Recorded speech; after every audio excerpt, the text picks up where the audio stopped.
Hello, and welcome to OHSU Talk Shorts. My name is Brittany Arnold, and I'm an emergency medicine resident at OHSU, here to talk to you today about caustic ingestions.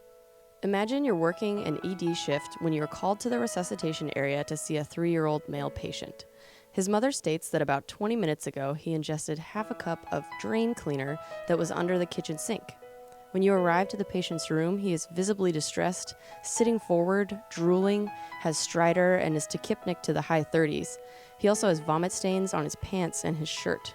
His mother, who is crying and panicking, yells that he has vomited twice on the way to the ED already and begs you to help her son. At this point, you're probably very concerned about the child's airway, so it's time to think quickly. Let's go ahead and review the basics of managing caustic ingestions. Many common household cleaning products are caustic when ingested, and their mechanism of injury is different depending on if they are acidic or basic. Common examples of alkaline caustics include sodium hydroxide and potassium hydroxide found in drain cleaner, like your patient has just ingested. You can also find that in detergents, lye, ammonia or ammonium hydroxide found in toilet bowl cleaner, hair dyes and relaxers, metal cleaner, and sodium hypochlorite found in bleach. Alkaline caustics cause liquefactive necrosis through the dissociation of hydroxide ions and are particularly dangerous because they will penetrate tissues until they are neutralized. Unlike their acidic counterparts that cause coagulative necrosis, which we will cover in a moment. Think of it as though liquid or liquefactive can leak through the cracks or deep into the tissues, but coagulative necrosis coagulates and gets stuck on the surface of tissues. So liquefactive necrosis is usually a deeper and much more severe. Alkalis may therefore cause ulcerations or even full thickness burns with subsequent perforation and pneumomediastinum. Along with the extensive depth of injury, erythema and edema will also occur within seconds after contact with the esophagus or trachea and presents immediate concern for airway swelling and compromise. Acids, on the other hand, cause coagulative necrosis by donating protons and therefore producing tissue desiccation with thick eschar formation. This, in theory, limits the penetration of the caustic into the tissues, and therefore acids do not have as extensive of an injury as the same amount of a very alkaline substance, though they can still be very severe. Common examples include sulfuric acid in automotive batteries, hydrochloric acid in metal, toilet bowl cleaner, and tile cleaners, boric acid in roach powders, and phenols in antiseptics. The extent of injury with either acidic or alkalotic caustics is based on the substance's duration of contact, the volume ingested or dermally absorbed, its ability to penetrate the tissues, and the presence or absence of food in the stomach. This is determined in part by the pH, particularly with a pH less than 3 or greater than 11. TAR, or TAR, stands for titratable alkalotic or acidic reserve. This is the amount of xenobiotic or tissue needed to neutralize the exothermic reaction. As the TAR of the caustic increases, so does its ability to damage the tissues. Now thinking back to your patient, the first thing you should always do is check your ABCs. We know that the child is in audible stridor and is in respiratory distress. Caustic burns to the oropharynx, just like thermal burns, can have progressive edema and erythema, and you should have a very low threshold for intubation if your patients are exhibiting symptoms of impending airway compromise. Make sure to auscultate their neck for stridor and examine their oropharynx closely for any signs of caustic injury. The decision is therefore made to intubate this young patient. You should make sure to wipe off any powder or fluid residue from the child's face that could be causing continued injury while you're wearing gloves for personal protection. Decontamination of his eyes and skin with copious water, LR, or saline for at least 15 minutes is also preferred. You should immediately order some IV ondansetron, as you know that the patient has also been vomiting. This is not only good for his comfort, but it's also important to remember that caustics will cause additional damage every time they pass through or are exposed to the esophagus or oropharynx.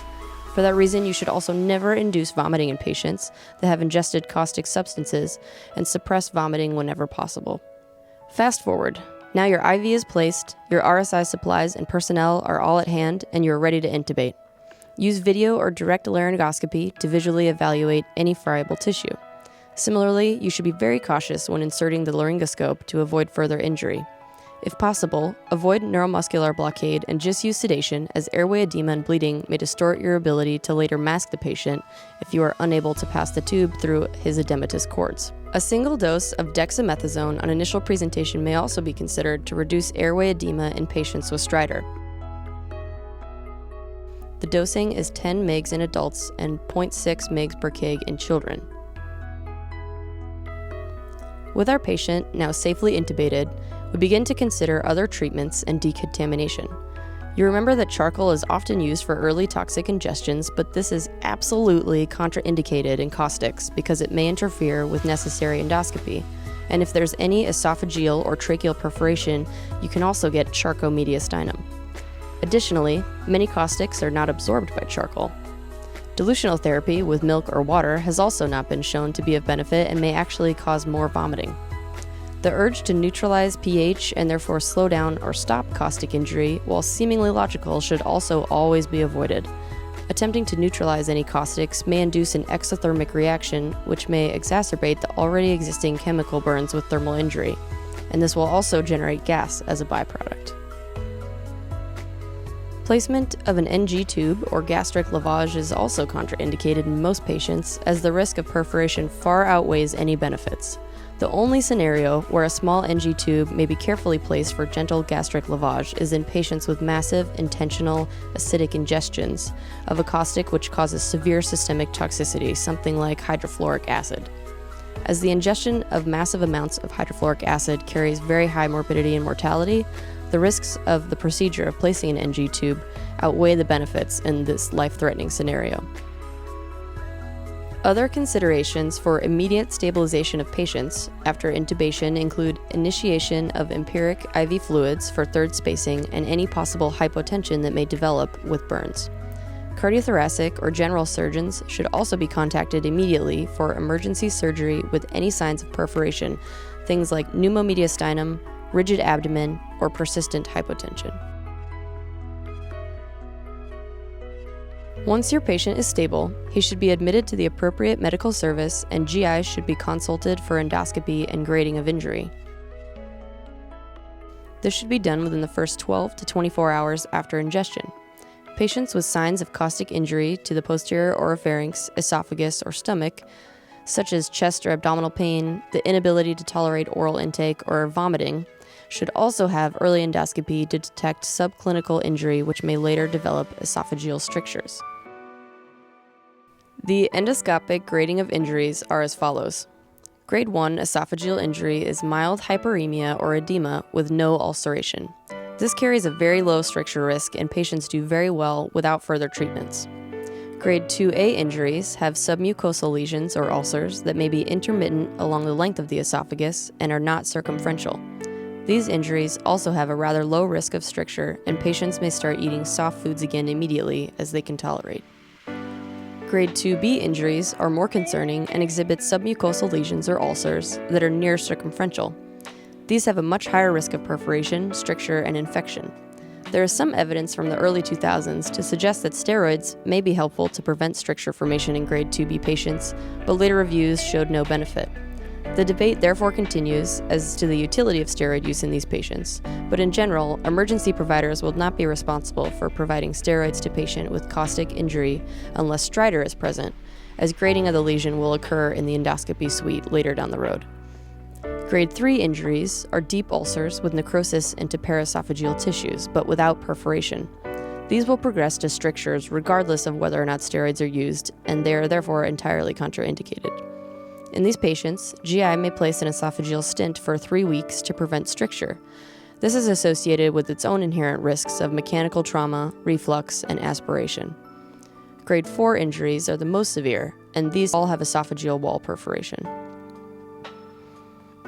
Sadly, even after we successfully stabilized our young patient, he may still require stenting and subsequent balloon dilations as early as 4 weeks after his caustic ingestion. In patients with esophageal strictures, it is not uncommon to require multiple balloon dilations over their lifetime. Neoplastic transformation of cells may also occur several decades later. In short, the immediate treatment for caustic ingestions is first and foremost airway management, then antiemetics, fluid resuscitation, and avoidance of aggressive decontamination techniques that may perforate the trachea or esophagus. Be sure to consult GI early for endoscopy within the first 12 to 24 hours and consult surgery if there is any evidence of perforation. And as always, don't forget to call your local poison control hotline should you have patients presenting after caustic or any other toxic ingestions. Thanks so much for tuning into Talk Shorts, and we'll see you next time.